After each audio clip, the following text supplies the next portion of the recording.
Hello and welcome to Desync Nerds, a Nintendo Switch podcast. This is episode 8, airing on Sunday, the 19th of November. We're your hosts, Colin and Devon, as always. We'll be bringing you all the latest news and hot topics from around the internet, Switch-related all, of course. This week we have Reggie's comments on Black Friday, a 2-in-1 box from Sega that will blow your socks probably on, a discussion on the new Harvest Moon. We'll do a deep dive at the end of the show into Doom, and so much more. But first, we do our week in gaming. And why don't you take it away? What have you been doing, Devin? Well, as the deep dive would imply, I've been playing Doom. What? I got that on Monday, and I've just kind of been working through it. It took some getting used to. Playing an FPSs on a console is but as far as looking forward to, that's Stardew Valley update, which again, we'll get into. You and Jasmine are both really excited. I bet. You told me she was playing it like what, last week sometime, so I'm not surprised. Yesterday even. There you go, yeah. Yeah. There's also that game that I was super excited about that you fell asleep during, the Heroes of the Monkey Tavern. The dungeon crawler thing, that demo came out. And the demo's pretty fun. It looks like it was made by a high school class, but also it was fun, so I'm okay with that. So, yeah, that was my week. What about you? I participated in the most recent Splatfest that ended yesterday.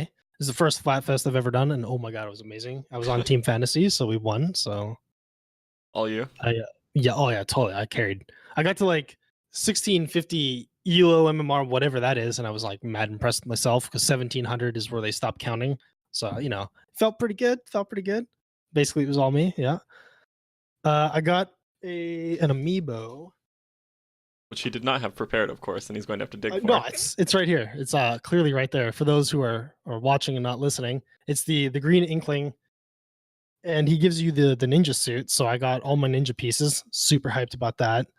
And then I used you get like some award for winning the Splatfest. So I know I'm super technical and know what I'm talking about here, which gives you an extra bubble, and all the ninja suit stuff came with 2. So I used those rewards to get 3 bubbles. Oh my god, that's amazing. I didn't know about that. It's so good. Yeah, so good. I didn't either.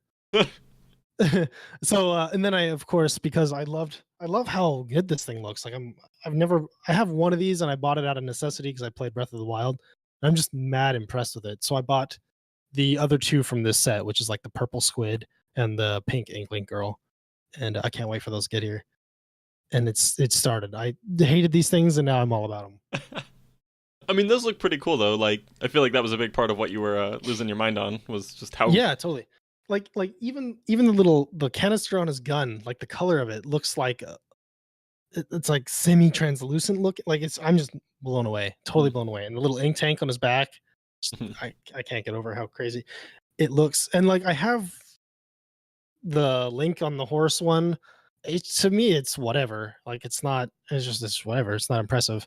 But those Splatoon ones are crazy. So this is how it starts? Yeah. Dang it, Nintendo. So other than that, just a little bit of Rocket League because I bought that because I wanted to try it out on Switch. Yeah, plays exactly like I remember it. I was actually really impressed. And a bit of Mario Kart with Jasmine because she wanted to play Mario Kart last night. So that's about it for me. Fun. Yeah. All right. So ready to move on to the news? Yeah. Oh, just as an added, we did play some Splatoon. I want to get to the point where we can try doing like community nights, maybe bringing in viewers. So just as a going forward, we will probably do that, I think, semi-regularly, if you're into it. Totally. Okay. We got to get that ESL team together. I got to win some swag, bro. Community. No, it's prizes. It's prize money, not swag. Come on. Yeah, whatever. I mean, I'm down. Okay. Anyway. I don't care what it is. So I hope everybody's sitting down for this one because it's a whopper. We got a 2 hits pack from Sega. Devin, what 2 games are in this hits pack from Sega? I mean, they're the 2 best games on the Switch, of course. It's Puyo Puyo Tetris and Sonic Forces. Whoa! I mean, those combined got like a 75 in Famitsu, so obviously they're amazing games. That's almost 1 Breath of the Wild for those at home keeping score. But yeah, so it's a 2-in-1. There's not a lot of news about this. It kind of seemed like a slip up. It got posted on the French Amazon. It's, again, no news. We don't know if it's 2 cartridges. We don't know if it's 1 cartridge with both games. We don't know if it's coming to the US because, again, it was on French Amazon. The only thing we do really know is that it's uh, 50 euros, which converts to like 59 in some odd USD, and the games are 40 euros for Puyo Puyo and like 35, I think, for Sonic Forces. So it's a pretty steep discount. Yeah, if you want either of those games, though. I own Puyo Puyo. You watch your mouth. We actually, I almost bought Forces, so everybody in my local nerd group chat, their names are references to Puyo Puyo because last time I had everybody over, we played that, and they were all just like, "This is the weirdest experience ever." So. We most recently went to Austin, Texas for all of Jasmine's friends. All of her nerd friends live down there, and they played Puyo Puyo for like the entire time we were there. So good. It's not my cup of tea, but I understand that people like it. Unlike Sonic Forces, nobody likes that. There was one guy. Yeah, and he's screaming about this deal. He loves it. Moving along, we have the Oho. What is the Oho, Devin, and how fantastic is it? We talked about the Oho last week, actually. You remember that? Did we? Yeah, we did. Yeah. Except we didn't know really what to think of it yet. Yeah, we do. At that point, it was literally just the Kickstarter thing, which was amazing to me because it was basically funded sight unseen. The Indiegogo was 100% funded then, and now it's like 300% funded. It's wild. It's doing really well. What? Yeah, no, I don't understand. So they sent out a review unit to GameSpot, and it's a thing. It's a thing. Yeah, it seems very limited. It seems like the use case is so niche. I don't actually know what it is. The resolution is blurry. The footage and anything resembling like a non-blackout curtain room it looks really hard to see. The screen says it's small unless you start to pull it back, but when you pull it back, you get the brightness issues and the blurriness. Resolution, yeah. And it just, if you want to play multiplayer on a screen that is viewable, use your Switch. If you want to play multiplayer on a screen that is bigger than your Switch screen, I mean, find a TV. That's really, because especially at this price point, like it's a $300 for the early bird on Indiegogo right now. I think it's Indiegogo. That's another Switch. Exactly. And it's $430 for the ending retail price. Like, it just... Yeah, I don't know who's buying this. It did not look great. It did not look worth $300. No, definitely not $300. It looked like one of those cheap, like it's a $20 gag joke accessory type of thing. Mm-hmm. Like the $20 earbuds that you see on Amazon. They're like, yeah, they work, but you're not expecting anything from it. Yeah. That's what it looked like to me. It projects a picture, but you can't see it, so it's not gonna be super great. But at $300, you would hope that it was something amazing. I would hope that it would be, playable. At bigger than your screen. Yeah. I mean, I think the issue here is that it's trying to do everything. It's a battery pack. It's a projector. It's portable. It's small. And it's all of these things, and because it's trying to do all of that, it's doing nothing well. And we lost Colin. That's a good start. Let's see. Well, I will... Am I dead? Am I back? You're back. There we go. Yay. I think it was just Discord because nothing else was messed up. Well, I was just getting ready to move on without you. No, I want to talk about this one. I want me to talk about this one. All right. All right. So next on the docket, because we'll just pretend like nothing happened there. Tiny Metal is possibly getting a physical release, but it's contingent on if the digital does well. Why? So I think I can speak for both of us in that physical releases are just unequivocally better. Agreed? That was definitely a word. Oh yeah. I mean, the more I think about this, the more I think I will buy the digital, mostly because I have that flight coming up like right after the release date, but also because I want the digital or I want the physical. So I'll buy the digital, and if they do a physical, I'll just buy it again. If it's not too much, if it's $60, forget it. I'll stick with the digital. But if it's we do know the digital is going to be 25. Oh, then yeah, I have no problem buying that twice. I do feel like you're it's still going to be less than a $60 game, unless the physical's randomly way more. Blah, blah, blah. I know that we've seen discount or like cheaper physical games. Like I think Snipper Clip's physical was either 20 or 30. So we've seen that they're willing to slide that price scale. I just don't like having too many games on my Switch. Yeah.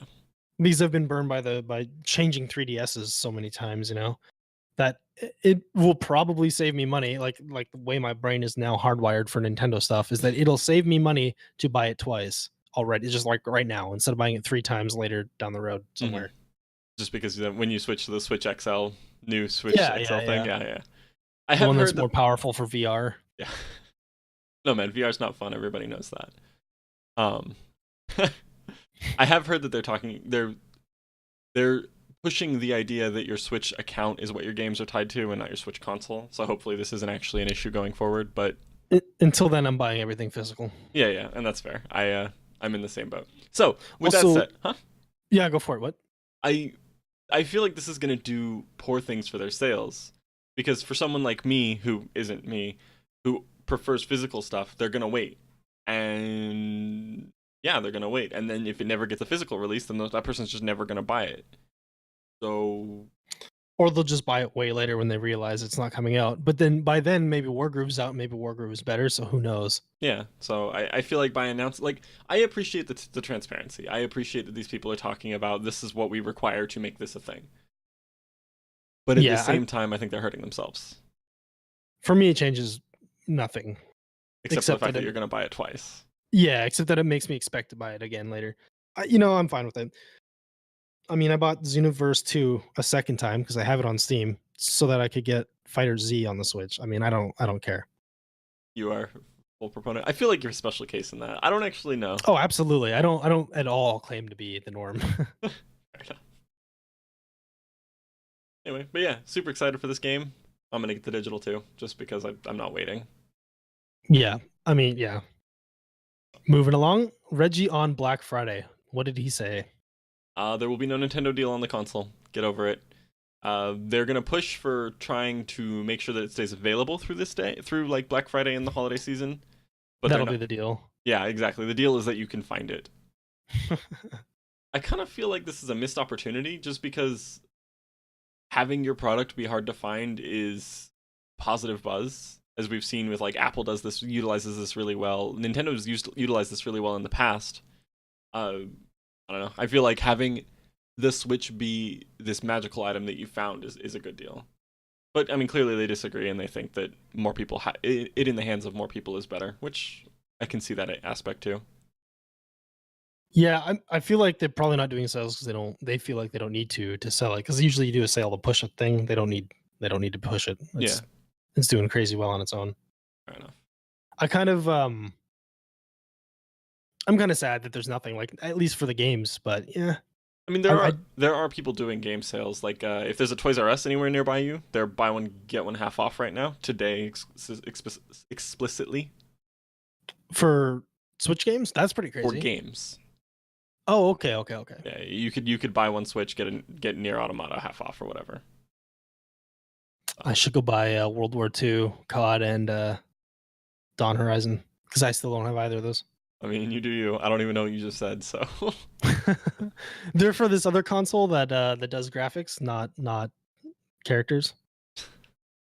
It's portable, okay? I have mine right here because I was playing it at my desk because I multitask and it's bad.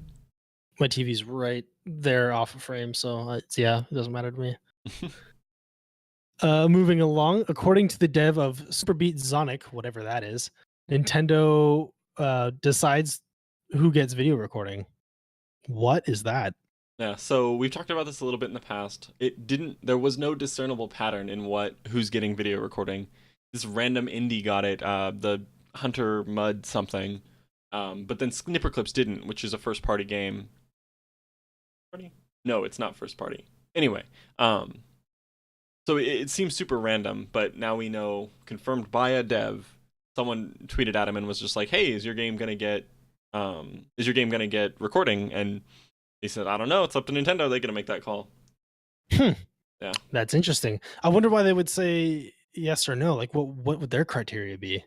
So I've got two working theories here. The first one, and the hopeful one, is that they're doing a slow rollout. And then, they've got this new feature. They want to make sure it doesn't break. They want to make sure there's no weird corner cases. They're taking it slow. So that's hopeful, and that's a common thing. Lots of people do slow rollouts for Animal Crossing mobile game, for example. The other option is that they're being picky about who gets it and what those people are going to show. They're not going to give it to Doom because Doom is, super gory and whatnot. But they will give it to Mario because Mario is family friendly and nice, and so. Yo, he kills Goomba families on the regular. That's true. And he also seduces innocent Goomba women while pretending to be a Goomba. This is a real thing that happens. He keeps trying to interrupt Bowser and Peach's wonderful date nights. I'm just saying. He's kind of he's actually the bad guy. Oh yeah, totally. Clearly. He's a plumber. Ex-plumber. They had an interview not too long ago where they talked about how he was an anti-hero, and I was just like, how? Wario and Waluigi are actually the good guys. Yeah. Anyway, what do you think about this? You got any thoughts? I mean, it's kind of weird to me that they're the ones controlling this. I don't see why you don't just say yes to everything, but I'm not Nintendo, so I don't know. I honestly, every time they do something, almost always I'm very confused by their decision. So I don't even know. They obviously have a reason, and I am not privy to it. So I mean, they have a reason for friend codes that doesn't make it valid.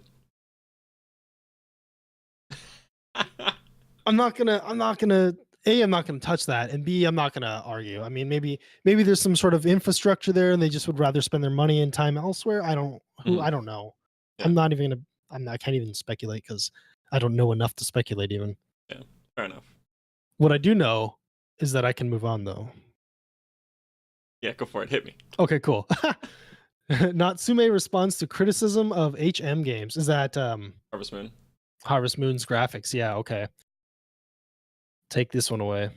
So, it is important to note as a little bit of background, Natsume, only localize most of the games. They don't actually do development except for very recently in games that have been widely panned. So, I take this as, mostly their opinions are invalid. They don't know what they're talking about. They don't actually make good Harvest Moon games. With that said, they also made a mobile game, actually, of the Harvest Moons, and it looks identical. Does it actually? It looks really close. Mega embarrassing. Yeah, it was really bad. It's just a phone game. Oh, and then, sorry, one more piece of background information. The original developers moved to the name Story of Seasons because of some corporate, we don't want to work with those people anymore, so we're going to split off into a new company. But the original development team is now publishing under Story of Seasons as their game name. So, if you see a Story of Seasons game, that's actually Harvest Moon. But yeah, all of that's an aside, and it's not important. The important thing is, there was a quote with one of the lead guys of the development team. He said, "But for us, it's the feeling. Harvest Moon has never been about graphics. Fundamentally, it's been about a function, feature, character, or art style. Never been about a function, feature, character, or art style. It's always been about that simplistic message that hard work gets rewarded." That face. Yeah, exactly. I first off, clearly you don't know what makes a Harvest Moon game good because you've not made a good one. Boom roasted. Boom roasted, exactly. They've averaged like a 45 on Metacritic or something. Like it's really bad. So does that mean the guys over at Sega don't know how to make a good Sonic game? I mean, proceed. Yes. The only one that hasn't been just destroyed recently was done by fans, so I'm just gonna leave that little piece out. But furthermore, it's not about the graphics. It's not about the art style. Stardew Valley is doing gangbusters, and it's, art from, the mid-90s? It's not about being technically, superior. It's just that it needs to be enjoyable, it needs to be charming, and it needs to be good. It needs to not look like 3 different, kind of mediums that got crapped out and put together. It also struck me how amazingly defensive that response was. Just take the criticism, take the feedback. And he did comment that they're working on taking criticism more, and they had features from other games that they were dropping and moving on with. So, you back? I don't know. Okay. Yeah, I'm back.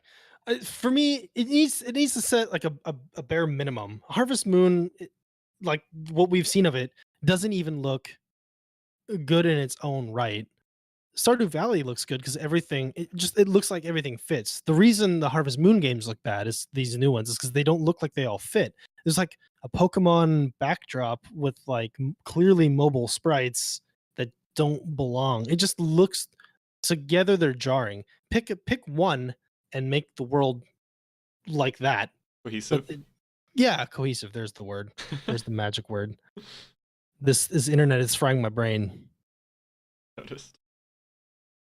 But yeah, that's all I have to say about that. Yeah. Moving on. All right. Telltale wants to add their whole backlog, which sounds to me as somebody outside looking in like that's a lot of things to add, which can only be good. Yeah, they've got quite a few like series, and on top of the series, there's also like 8 episodes to every series that they're running, because they do that episodic stuff. And I mean, that's great. Yeah, good for people that care. This is not something that's ever really grabbed me, so. Yo, same. So the one developer of Stardew Valley, Concerned Ape, announced a big content update as well as multiplayer. How excited were you to see that boat? Be honest. I think I literally sent you the message like 8 different times. I wrote it in the doc in all caps with 4 different lines of ah. It was a big deal for me. And you responded with a resounding eh. Yeah. I was so sad. I'm over it. I was just like, share my joy, and you were just like, nah.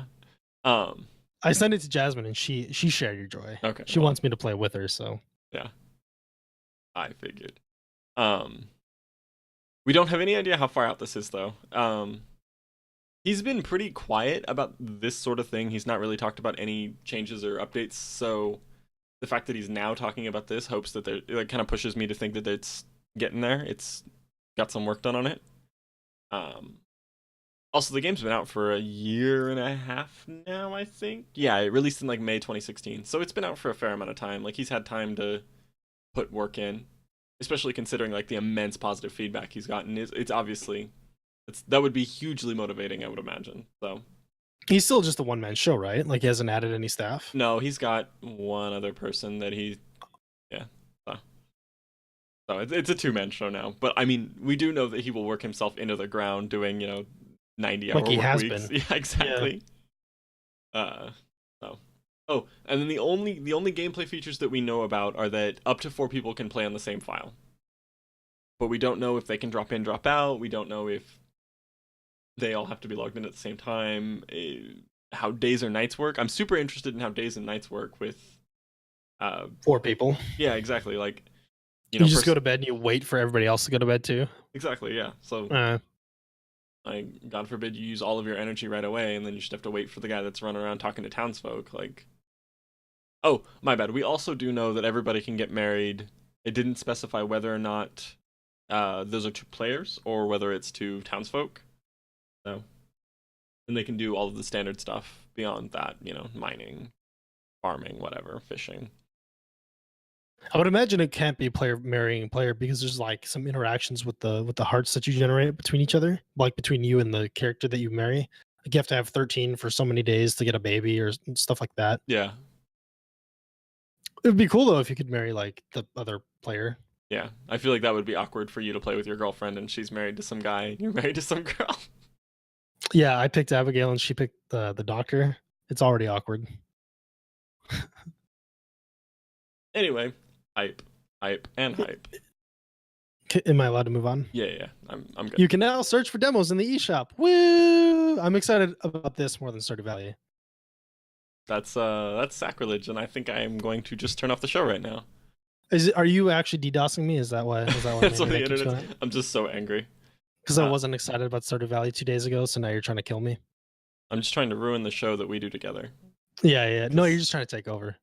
Yeah. Well, so hold on. How about we just move on to something that you love talking about next then?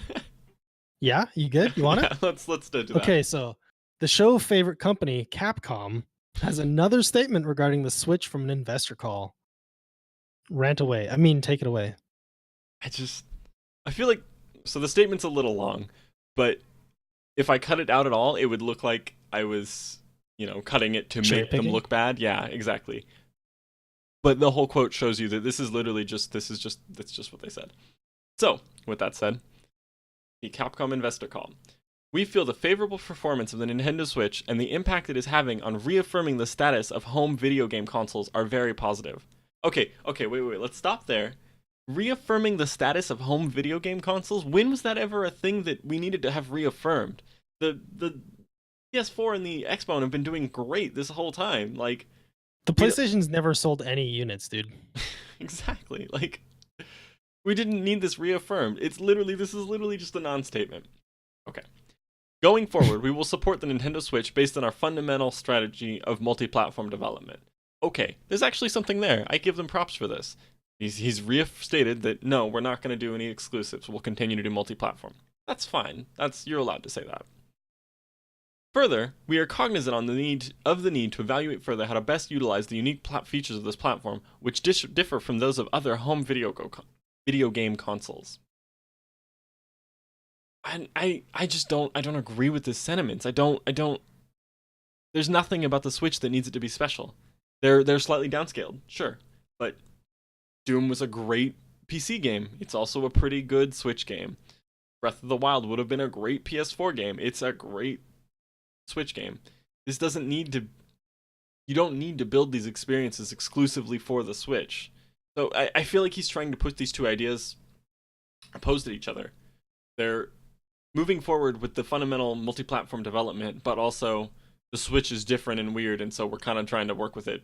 It's like, you don't really need to do that. Just develop a game. Maybe you have to downscale it. Maybe. But, yeah. So, I think that they got a lot of crap for what they've said, if, my very angry nerd response has been anything to go by. And this is them trying to calm down their investors. You did it. It was all you. You called up all their investors, didn't you? I did. It was a long night, but we got there. Real quick, while we're at it, Fates really sucks.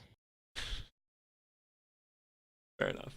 So on to some more, or I guess not more happy news. Pinball FX3 has been delayed. How many queues do you have in your? I think there's 30 there. It looks Is like there 30 there. That is. How many queues do you have in your show notes here? Sometime in December? That's not that bad. Relax.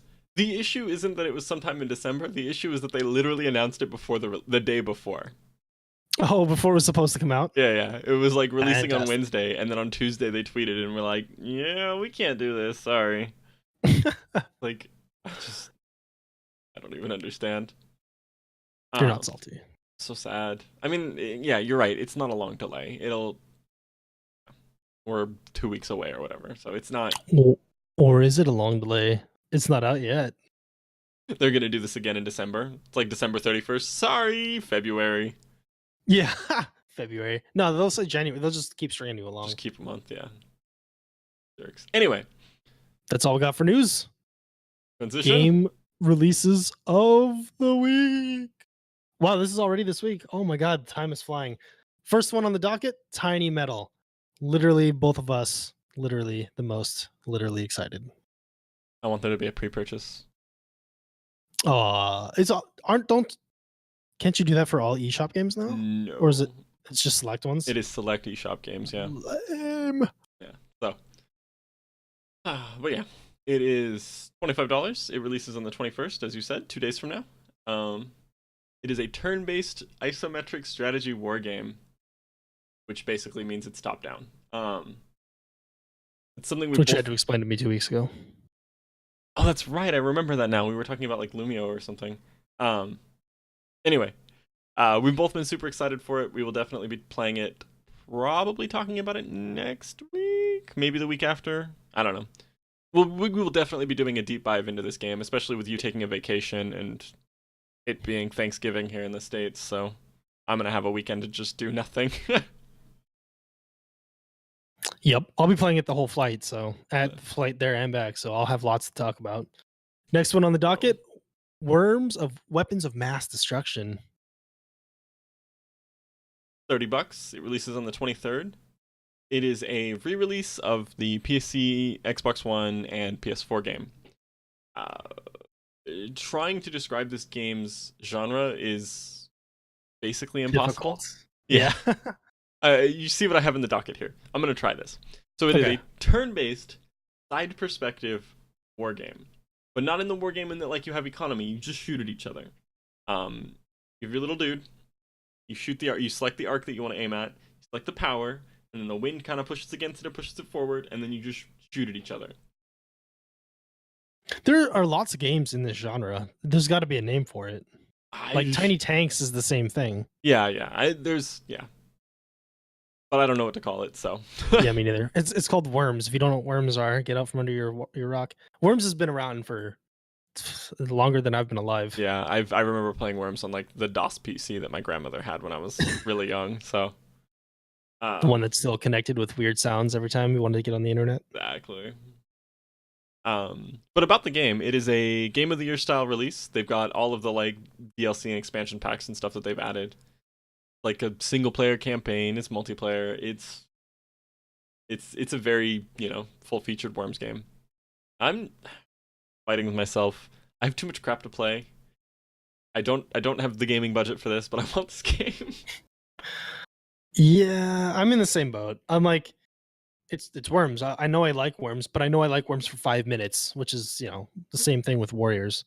I don't buy Warriors games because I get tired of them in 5 minutes, but I know I like them. Colin, how long have you been playing Fire Emblem Warriors? Okay, but this isn't Fire Emblem Worms. This is Worms. This is vanilla Worms. So what we need is like Splatoon Worms, and you'd be down. Oh, totally. You don't know me.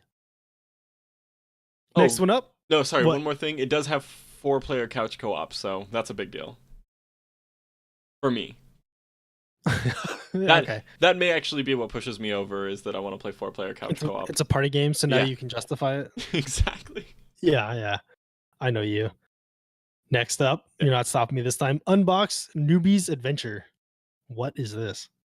$30 USD, releases on the 21st. It is a 3D platformer. It is similar to Mario Odyssey. You run around, you jump on platforms, you collect little hidden stuff.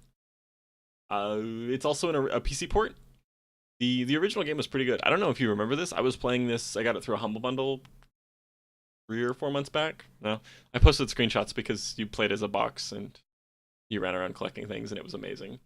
I think I've seen screens for this. It looked really cool, actually. Yeah, no, it's pretty fun. Yeah, so it's pretty good. If you have already played Mario Odyssey, I know you haven't. Hush, this isn't to you. And you need something more to scratch that itch, then definitely look at this game. I enjoyed it. Or get a back scratcher. That's it for the show, everybody. I will see you next week. Anyway, yeah. So it was fun. If you want a 3D platformer, go for this. And the last one on the list, Gear Club Unlimited. This one's more for you than it is for me. It is a $45 game. It releases on November 21st, and it's a racing sim. And I do say racing sim, not arcade racer. That was an important distinction. Yeah. It's not like Ridge Racer. It's like, yeah. Yeah, exactly. So it's got the career mode where you start out with your crappy car, and then you buy a better car, and then, yeah. It's got real cars. Huh? I'll have to look into this, but yeah, I do. I really like the Dirt series. So if it's anything like the Dirt series, I'll probably really like it. And I'm just glad Nintendo's covering their bases. They're getting all of those weird genres that, nerds like you, like sports games, and no COD yet, but let's bring some NHL to this. Where's EA at? They're crapping on the Switch as far as I know. Actually, they're happy with it because NBA 2K18 did good. Yeah. Fair enough. Actually, currently EA is fighting a bunch of nerds back with a broom because they're making questionable decisions in a different game. So I don't think they have time for the Switch yet. Not related, but oh my god, I have to share this. The Disney came in and was just like, "No, you're not doing that," and they totally have just scrapped the whole thing. For now. Yeah. For now. Yeah. We'll see how long that goes. Yeah. Hopefully that comes to the Switch because I would love to play that. That Battlefront 2, yeah. Oh my god, I love those games. They're so good. Anyway, they look really good. So fun. I really don't see the Switch handling that very well. No. I mean, I guess just put Panic Button at it. They've made Doom and they made what was that last one? Rocket League. They did Rocket League too. That's yeah. Yeah, and Panic Button is killing it. Yeah, they're doing amazing things. I'm still kind of impressed that both of those run so well. Like, especially with Rocket League. Rocket League needs a high frame experience, and they nailed the 60 frames consistently. So yeah, you're right. But That's a speaking great of, segue. yeah, take it away. Transition. All right. So that's all the news. That's all the games. Now we're ready for our deep dive segment this week, and this will be mostly you, which is great because if I get DDoS again, won't matter. We're talking about Doom for the Nintendo Switch. Yeah, so Doom is Doom. It's a first-person shooter on the Switch. It's a competent game. First thing I want to ask you is, how do you like your inverted controls? I was gonna let that one slide.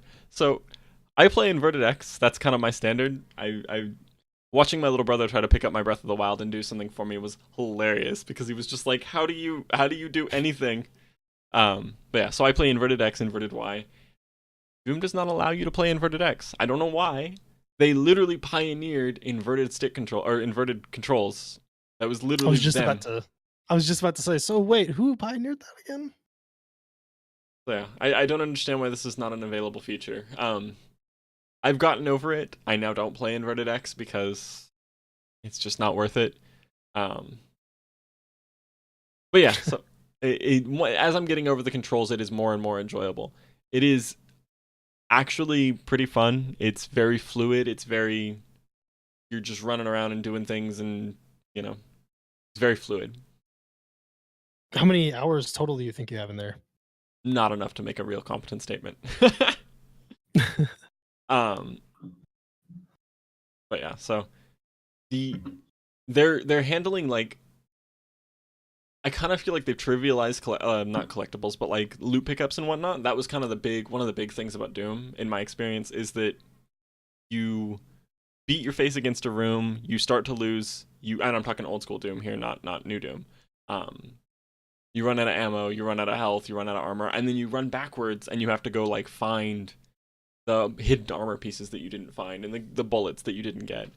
And with this, it's like there's a lot of mechanics for, I'm out of bullets, okay, I'm just gonna generate a bunch more. There's a specific like melee weapon that when you use it, they explode like little pinatas of ammo, and it's just literally the whole floor is covered. I'm gonna have to post one of those screenshots because they're amazing. There's literally. Would you not consider that a QOL change? Yeah. Because that sounds pretty quality of life to me. Even like it does sound like it is absolutely trivializing it, but it sounds more quality of life than it sounds like it's detracting from poor gameplay. Okay, all I'm saying is that when I first played video games, you had to march uphill both ways in the snow, and now kids don't have to deal with that, and they don't understand what real video games are. I remember playing Medal of Honor and having to find life packs. I can't just hide behind a rock and magically regenerate all my life. Exactly. That is exactly what Doom was, and so the thing about that to me... So it's modernized. It's modernized. I hate you. Doom's always been really big on like hideable secrets though, and that was what that pushed you to find. You found a lot of those secrets just because can't do that room, I have to go back and find health. And so they're kind of moving away from that, and that makes me a little sad. But there are still like collectibles and secrets, and you get something to say. No, I didn't play this at all. I've never really been a fan of the Doom series. I love that it's on the Switch, but I'm waiting for Wolfenstein. So yeah, this is an all you show right now. But you didn't notice any performance issues? Not performance issues. I played it handheld for a little bit. That's actually why it's on my desk, because I was playing it a little bit this morning. And it looks like garbage. Does it? Yeah, oh yeah. On portable, I was told that was the way to play. Everything is blurry. Everything is fuzzy. It looks like there's a. You know how if you like get crap on your glasses and it's just everything's a little hazy? That's what it looks like. So, yeah. That's interesting. I don't super care. It was just something that I noticed where I was just like, oh, this is not pleasant. So, I will be. Do you think it detracted from the gameplay in any like serious, like substantial way? I mean, that's going to be personal preference. I don't actually care beyond noticing it because I'm trying to get thoughts for, this. Mm-hmm. But if you care about graphics, definitely only play it docked. So, Then again, if you care about graphics, go buy it for the PS4. PC Star Race. Okay, buy it for the PC. What's that? It's also got some pretty cool like upgrade mechanics, which is also modernized. You want to call it that? But this one I like, so it's okay. I'm not gonna crap on it. Where it's like, you know, do this combat challenge, kill 10 people with your shotgun explosive blast thing, and you'll get a little token to upgrade your shotgun now. And so there's a lot of stuff like that where you just make your gear better. My buddy sent me a clip and it was wild. Like all of the stuff that he has and what he's done with it is so different than what I'll do or what I'm already doing. So I do definitely like that sort of customization ability. And then there's the stories. Actually, the story exists, which is new for a Doom. It exists. There's a pretty like prominent antagonist in there who's kind of ruining your day, and that's the big part of the story, is that interaction between him and his like sort of evil genius type ways, where he's trying to use these technologies to you're back. He's trying to use these technologies to like make the world better, but instead he's unleashed the hordes of demons from Mars onto the Earth. Also, he taunts you a lot. Yeah, there's backstory. There's a story in Doom, dude. I don't even know what to say about that. Modernized. Yeah, modern. I'm still just happy that it's a single player focused game and not a multiplayer game with single player there's a word for that. Forced in. Shoehorned in. Yeah. Thank you, shoehorned. That was what I was going for. Words. But yeah, so that's Doom. I will keep trucking through it. You want to take us through emails? Yeah, okay. Let me just read all of our emails real quick. And done. So we'd love to hear from you. You should email us at desyncnerds@gmail.com. If you need to know how to spell it, it's probably in the show that you're watching right now. So just copy that down on a pen and paper, and there you go. You can also get a hold of us through Twitter. The show is at desyncnerds. I am at Kulana, Kulanah, and he is at Inukshuk58, INUKSHUK58.